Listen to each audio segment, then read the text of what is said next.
Hello students, good morning. आज हम कृषि संकाय के कक्षा 12 के कृषि विज्ञान विषय के बारे में चर्चा करेंगे। कृषि विज्ञान के संपूर्ण पाठ्य पुस्तक को 3 इकाइयों में विभाजित किया गया है। तो आज हम इकाई 3 के चैप्टर नंबर 12 की शुरुआत करेंगे। पशुपालन एवं दुग्ध उत्पादन में पशु प्रबंधन का महत्व। पशुपालन क्या होता है, सबसे पहले अपन देखते हैं कि पशुपालन क्या है।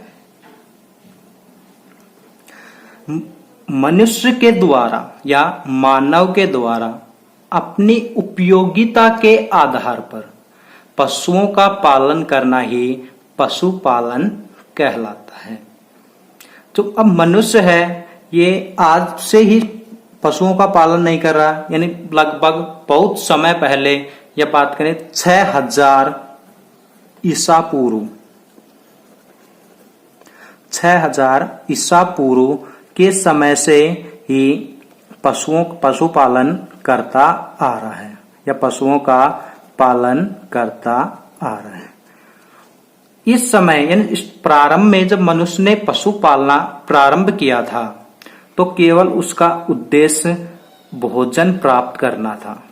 पशुपालन का उद्देश्य केवल भोजन प्राप्त करना था और भोजन में भी मुख्यतः वो मांस की प्राप्ति करता है। अब जैसे जैसे समय बढ़ता गया और मनुष्य को भी उसकी उपयोगिता के यानी पशुपालन के क्या क्या उपयोग होते हैं उनके बारे में भी ज्ञान की प्राप्ति होती गई। वर्तमान समय में जो या फिर आधुनिक युग है, इस समय के अंदर जो पशुओं का जो पालन है वो उसका जो मुख्य उद्देश्य होता है वो दुग्ध प्राप्ति, मांस,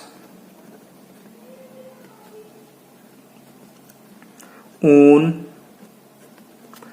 चमड़ा, दुग्ध, मांस, ऊन, चमड़ा आदि चीजों के लिए और तथा कृषि के जो कार्य करते हैं उनमें भी पशुओं पर आवश्यकता होती है। यानी आधुनिक समय के अंदर जो मनुष्य है वो पशुपालन करता है किसके लिए? दुग्ध, मांस, ऊन, चमड़ा तथा कृषि कार्यों के लिए पशुओं का पालन करता था। प्रारंभ के अंदर भोजन की प्राप्ति के लिए पशुओं का पालन करता था और भोजन में मुख्यतः मांस की प्राप्ति के लिए ही पशु का पालन करता। अब जैसे जैसे उसका विकास हुआ, मनुष्य का विकास हुआ, उसे पशुपालन का महत्व के बारे में पता लगना लगा कि पशुओं के द्वारा क्या क्या और काम करवाए जा सकते हैं। जैसे दुग्ध, मांस, ऊन, चमड़ा, कृषि कार्य के अलावा बोझा ढोने,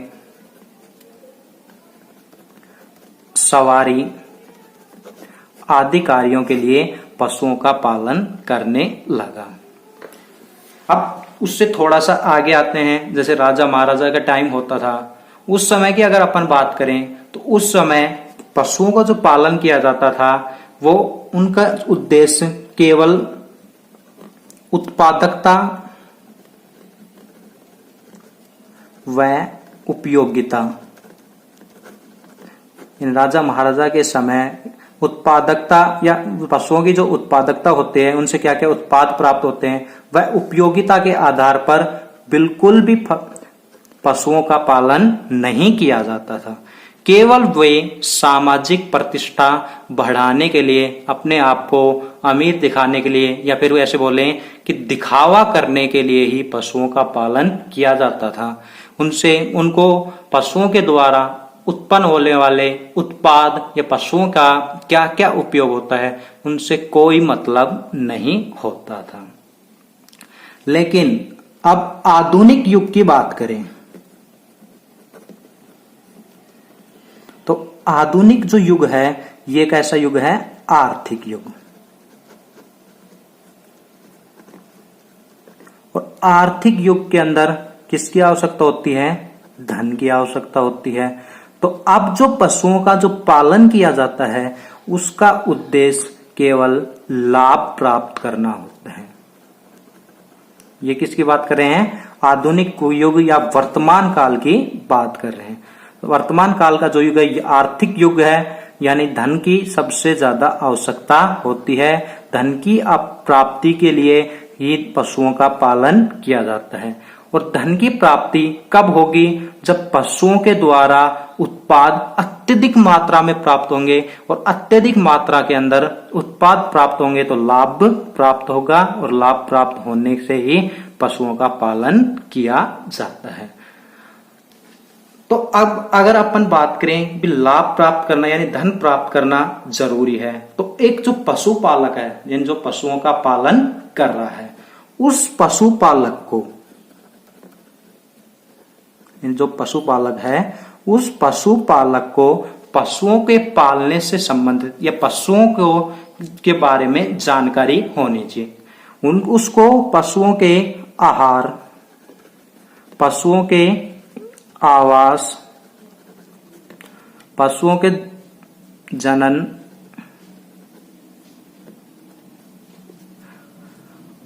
आदि चीजों के बारे के अंदर पशुपालक को उचित जानकारी होनी चाहिए। अगर इनके बारे में उसको जानकारी होगी तभी वह अत्यधिक मात्रा में उत्पाद प्राप्त कर पाएगा, और अत्यधिक मात्रा में उत्पाद प्राप्त होगा तभी उसे लाभ की प्राप्ति हो सकेगी।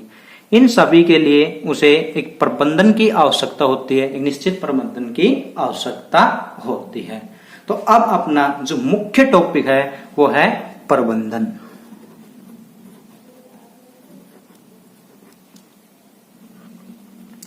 अगर अपन सामान्य बोलचाल की भाषा में देखें तो प्रबंधन का मतलब होता है व्यवस्था करना।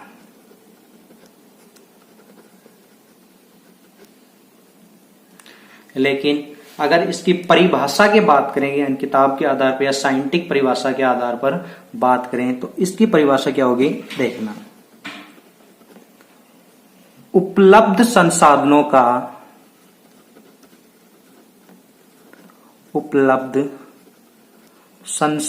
का दक्षतापूर्वक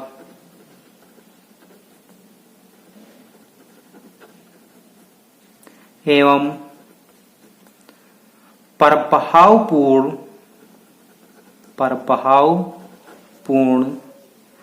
तरीके से उपयोग करते हुए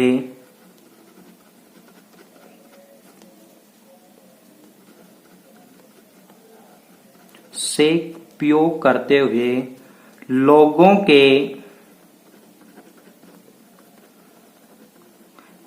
के कार्यों में समन्वय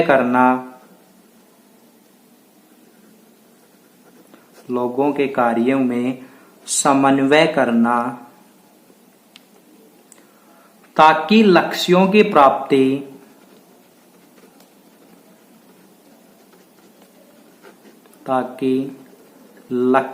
प्राप्ति सुनियोजित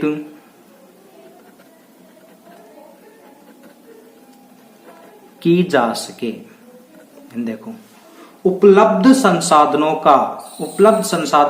यानी अपने पास जो उपलब्ध है उनका दक्षता पूर्वक, किस हद तक उनका अपन उपयोग कर सकते हैं, कितनी उसमें क्षमता है, उसकी क्षमता के हिसाब से उसको बोलते हैं दक्षता पूर्वक, एवं प्रभावपूर्ण तरीके से उसको अच्छी ढंग से या उसका अच्छे लाभ प्राप्त हो, इस तरीके से उपयोग करते हुए लोगों के कार्यों में समन्वय करना, ताकि लक्ष्यों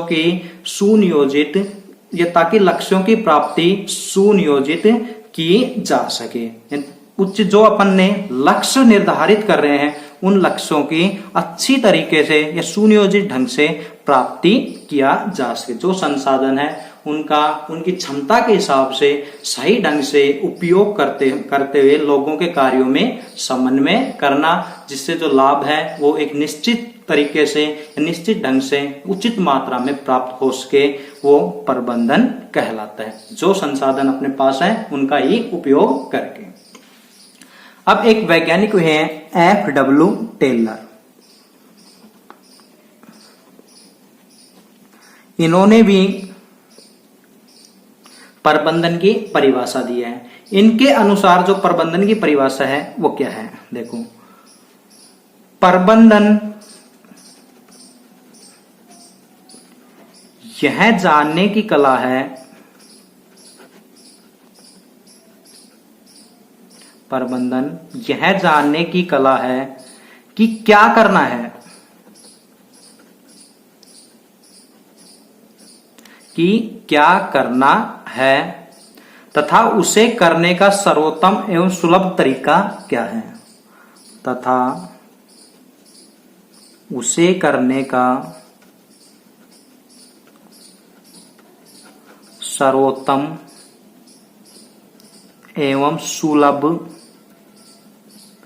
तरीका क्या है।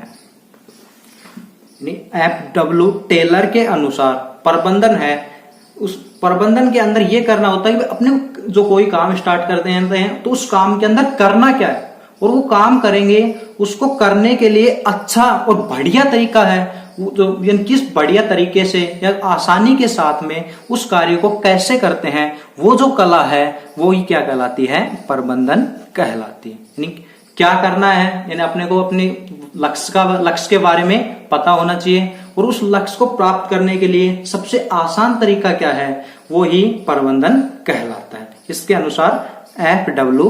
टेलर के अनुसार। अब जो पशुपालन है, इसको सफल बनाने के लिए उचित प्रबंधन होना चाहिए। यानी पशुपालन की सफलता के लिए, पशुपालन की सफलता, या अपन जो पशुओं का पालन कर रहे हैं वो सफल पशुपालन हो, या ऐसा पालन होना चाहिए इन वो सफल हो, उसके लिए सुनियोजित पशु प्रबंधन होना चाहिए। यानी पशुओं का जो प्रबंधन है वो अच्छी ढंग से होना चाहिए। पशुओं किस चीज की आवश्यकता होती है ये बारे में अपने इसके बारे में जानकारी होनी चाहिए, उनके आहार की संपूर्ण जानकारी होनी चाहिए, उनके प्रजनन की संपूर्ण जानकारी होनी, उनके आवास की जानकारी होनी चाहिए। ये सभी किसके अंदर आते हैं, पशु प्रबंधन के अंदर आते हैं। अब जो अपना नेक्स्ट टॉपिक आता है वो है पशुपालन में प्रबंधन का महत्व। पशुपालन में प्रबंधन का महत्व। सबसे पहले अपन देखते हैं आहार के महत्व के बारे में। आहार का, या फिर ऐसे लिख सकते हैं आहार का महत्व। पशुपालन जो करते हैं उसके अंदर जो पशुपालन का जो कार्य किया जाता है उसको बोलते हैं पशुपालक। अब एक सफल जो पशुपालन करना है अपने को, व्यवसाय है और व्यवसाय को अपने को सफल बनाना होगा, तो उस सफल पशुपालन के लिए जो पशुपालक है उसको पशुओं के आहार के बारे में जानकारी होना बहुत ही आवश्यक होता है। पशुओं के बारे में संपूर्ण आहार की जानकारी होना उस पशुपालक को होना चाहिए, अन्यथा पशुपालन सफल नहीं हो पाएगा। आहार है ये पशुपालन के अंदर सबसे इम्पोर्टेंट होता है। अगर आहार ही उचित मात्रा के अंदर ना दिया जाएगा तो पशु बीमार हो जाएंगे। इस कारण उनका जो उत्पादन क्षमता है, उत्पादन क्षमता में कमी आएगी और उत्पादन क्षमता में कमी आने के कारण जो पशुपालन में होने वाले जो लाभ है वो नहीं हो पाएगा, और लाभ न होने के कारण जो पशुपालन है वो व्यवसाय है हमारा ठप पड़ जाएगा। तो सबसे पहले तो पशुपालन है उसको के अंदर पशुपालक को पशुओं के आहार के बारे में संपूर्ण जानकारी होना बहुत ही आवश्यक होता है। ये जानकारी क्या है, देखो, नंबर 1 तो पशुपालक है उसको पशुओं के लिए ऐसे चारे का, पशुओं का जो आहार है, पशुपालक को पशुओं के आहार में ऐसे चारे सम्मिलित करना चाहिए जो स्थानीय क्षेत्र में आसानी से उपलब्ध हो जाएं, स्थानीय क्षेत्र में आसानी से उपलब्ध हो जाएं। अगर पशुपालक अपने पशुओं के आहार में ऐसे चारे को सम्मिलित करें जिससे वो स्थानीय क्षेत्र के अंदर वो चारा उपलब्ध ही ना हो, तो उस चारे को उसको दूर से लाना पड़ेगा। इसके लिए पशुपालन के अंदर जो लागत है उसमें वृद्धि होगी, और लागत में वृद्धि होने के कारण आने वाली जो बचत है या जो आने वाला जो लाभ है उसमें कमी हो जाएगी, और कमी होने के कारण जो पशुपालन है वो सफल नहीं हो पाएगा। नंबर 2, पशुपालक को प्रत्येक पशु के आहार के बारे में जानकारी होनी चाहिए। जो पशुपालक है उसको पशुओं को जो दिया जाने वाला आहार है उसके बारे में जानकारी होनी चाहिए। जैसे गाय को कितनी मात्रा में आहार देना है, भैंस को कितनी मात्रा में, बकरी को कितनी मात्रा में। अगर मात्रा का जो संयोजन है ये कम ज्यादा हो जाएगा तो कम या ज्यादा होने के कारण पशुओं की उत्पादन की क्षमता में कमी आएगी, और उत्पादन क्षमता के कमी होने के कारण पशुपालन सफल नहीं हो पाएगा। कितनी मात्रा में कौन सा आहार दिया जाता है, ये सभी चीजें पशुपालक को इनके बारे में जानकारी होना बहुत ही आवश्यक होती है। नंबर 3, पशुओं को जो डाले जाने वाला हरा चारा होता है उस हरे चारे को छोटे छोटे टुकड़ों में काटकर या फिर उसकी कुट्टी बनाकर, पशुओं के चारे को जो छोटे छोटे टुकड़ों में काट दिया जाता है तो छोटे छोटे टुकड़े हैं वो कहलाते हैं कुट्टी। तो हरा चारा है इसकी कुट्टी बनाकर ही पशुओं को डालना चाहिए। नंबर 4, पशुपालक है वो हरे चारे को नोद के अंदर, यानी वो पात्र जिसके अंदर पशुओं को चारा खिलाया जाता है वो क्या कहलाता है, नोद कहलाता है। तो इस हरे चारे को पशुओं को नोद के अंदर ही खिलाना चाहिए। साथ ही जो दाने का जो मिश्रण तैयार करते हैं पशुओं को खिलाने के लिए, जो दाने का मिश्रण होता है ये मिश्रण पशुओं को खिलाने के 1 से 2 घंटे पूर्व, 1 से 2 घंटे पूर्व ही तैयार किया जाना चाहिए। ऐसा नहीं होना चाहिए कि पशुओं को खिलाना अब है और उसको तैयार किया हुआ है 10 से 12 घंटे। इससे वो जो दाने का मिश्रण है वो खराब हो जाएंगे, उसके अंदर जीवाणु उत्पन्न हो जाएंगे जो पशुओं को हानि पहुंचा सकते हैं। तो जब पशुओं को खिलाते हैं दाने का मिश्रण उससे केवल 1 से 2 घंटे पूर्व ही तैयार किया जाना चाहिए। नेक्स्ट है नंबर 5, अगर पशु चारा अत्यधिक मात्रा में, पशुओं का जो हरा चारा वो अत्यधिक हो या अत्यधिक मात्रा में हो, यानी हरे चारे की मात्रा ज्यादा हो और पशु उसको कम खा पा रहे हैं, तो जो अत्यधिक मात्रा होती है, अधिक मात्रा होती है, उसके द्वारा साइलेज का निर्माण कर लेना चाहिए। साइलेज होता है हरे चारे को सुखा करके तैयार किया जाता है। नंबर 6,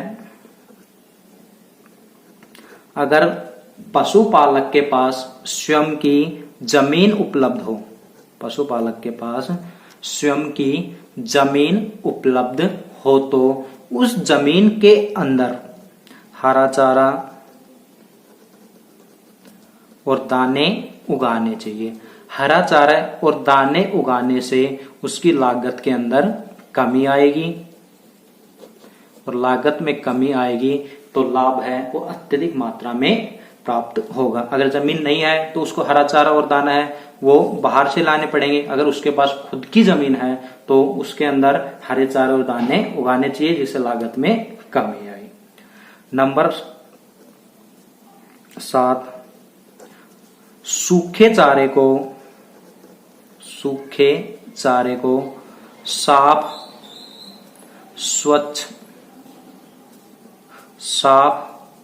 स्वच्छ व सूखे स्थान पर सूखे स्थान पर एकत्रित किया जाना चाहिए। तो पशुओं को जो डालने जाने वाला जो सूखा चारा होता है, उस सूखे चारे को साफ एवं स्वच्छ स्थान पर एकत्रित किया जाना चाहिए, जिससे कि वो सूखा चारा खराब न हो। Next number 8,